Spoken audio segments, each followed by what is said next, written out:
England के शाही परिवार को आपने कभी न कभी यूट्यूब पर तो जरूर देखा होगा, जिसकी सुरक्षा के लिए रॉयल गार्ड तैनात किए जाते हैं। लेकिन आखिर इन शाही परिवार की सुरक्षा व्यवस्था के लिए इतनी कड़ी निगरानी क्यों रखी जाती है और क्या है इसके पीछे का कारण और इतिहास, तो चलिए जानते हैं। लेकिन इसे जानने से पहले अगर आपने चैनल को सब्सक्राइब नहीं किया है तो प्लीज़ चैनल को सब्सक्राइब कर लें। एक समय था जब लगभग 350 सालों तक अंग्रेजों ने हमारे देश पर हुकूमत की थी और हमारे भारतीय राजाओं को अपने जाल में फंसाकर व्यापार के बहाने हमारी धरोहर को लूट कर ले गए थे। उस समय अंग्रेजों ने भारत के अलावा कई देशों पर अपना अधिकार बना रखा था और समुद्री मार्ग से लूटा हुआ माल अपने देश में ले जाया करते थे, क्योंकि उस समय आवागमन के लिए समुद्री मार्ग ही सबसे सुगम और कम खर्चीला होता था। लेकिन भारत के दक्षिणी भाग से इंग्लैंड जाने के बीच में इन्हें कई जगह पर समुद्री डाकुओं का सामना करना पड़ता था, जो अंग्रेजों के माल को लूटकर उनकी हत्या कर देते थे। उस समय अंग्रेजों को समुद्री डाकुओं का काफी खौफ था और समुद्री डाकू इन्हें अपना स्वर्ण युग मानते थे। उसी समय अंग्रेजों ने अपनी सुरक्षा के लिए ब्रिटिश सेना का गठन किया था। ये सेना व्यापारियों को समुद्री डाकुओं से बचाने के लिए रखी जाती थी। धीरे धीरे अंग्रेजों ने सेना का विस्तार किया और इन्हें कई विभागों में अलग अलग बांट दिया, जैसे पैदल सैनिक, घुड़सवार, तोपखाने, नौसेना जैसे सुरक्षा बलों में। उनमें से एक थी शाही सेना, जिसे आज रॉयल गार्ड के नाम से भी जाना जाता है।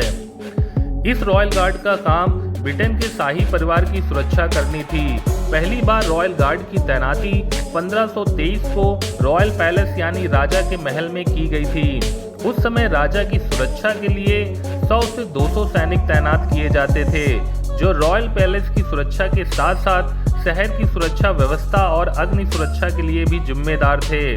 आज समय के साथ साथ इन रॉयल गार्ड के पहनावे में और जिम्मेदारियों में कई बदलाव किए जा चुके हैं। जैसे पहले शाही परिवार की सुरक्षा के लिए चयन प्रक्रिया बहुत ही आसान थी, वहीं आज रॉयल गार्ड बनने के लिए एक ब्रिटिश नागरिक को तीनों सेनाओं में से किसी एक का सदस्य होना अनिवार्य है, यानी उसने नौसेना, वायुसेना या थल सेना में कई वर्षों तक पहले से कार्य किया हो।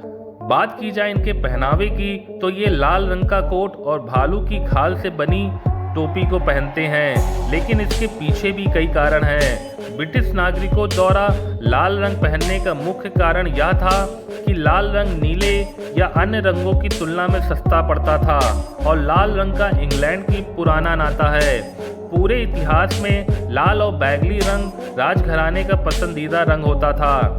इसके अलावा धुएं से भरे युद्ध क्षेत्र में लाल रंग आसानी से दिख जाता था, ताकि कोई भी सैनिक अपने ही सैनिक पर गोली न चला पाए। बारूदी युद्ध में यह एक आम समस्या थी, जिस कारण लाल रंग को प्राथमिकता दी गई थी। वहीं टोपी की बात की जाए तो ये भालू की खाल से बनाई जाती है और हर 1.5 पाउंड की टोपी के लिए भालू की खाल की जरूरत होती है। आपको जानकर हैरानी होगी कि ब्रिटिश सेना कनाडा में स्थानीय शिकारियों द्वारा हर साल मारे जाने वाले हजारों काले भालुओं में से हर साल 100 से 200 भालू की खरीद करते हैं। इस भालू से बनी टोपी की ऊंचाई 6 इंच तक होती है, जिस कारण रॉयल गार्ड भीड़ से अलग दिखाई पड़ते हैं। 1660 से हर दिन, चाहे मौसम कैसा भी हो, घुड़सवार सेना लंदन की सड़कों पर दौड़ती है और हाउस गार्ड बकिंघम पैलेस के प्रवेश द्वार पर खड़ी रहती है। इसके अलावा नीली वर्दी और लाल पंखों वाले रॉयल घुड़सवार, जो सभी बेदाग घोड़े पर सवार होते हैं, जो हाउस होल्ड कैवलरी के सदस्य भी होते हैं, हर सुबह पॉलिश किए हुए कवच और चमचमाते हेलमेट पहनकर हाइड पार्क के बैरकों और अस्तबल से निकलते हैं और सप्ताह के दिनों में सुबह 11 बजे और रविवार को सुबह 10 बजे घोड़े पर सवार होकर आधे घंटे का गार्ड बदलने का समारोह करते हैं। यह एक रोमांचक दृश्य होता है, खासकर तब जब महारानी बकिंघम में अपने निवास पर होती है, तो थोड़े ज़्यादा सैनिक और तुरही सलामी के साथ यह और भी शानदार हो जाता है। यह घुड़सवार सेना की टुकड़ी एक बोर्ड के पास खड़ी रहती है, जिस पर लिखा होता है, सावधान, घोड़े लात मार सकते हैं या काट सकते हैं। कर हैरानी होगी कि ये रॉयल घुड़सवार आधुनिक सैनिक होते हैं जो तलवारों के साथ साथ कई अत्याधुनिक हथियारों से भी लैस होते हैं। तो ये थी ब्रिटेन के शाही परिवार और रॉयल गार्ड की कहानी। आपको वीडियो कैसा लगा कमेंट करें और अगर चैनल पर नए हैं तो प्लीज़ सब्सक्राइब करें।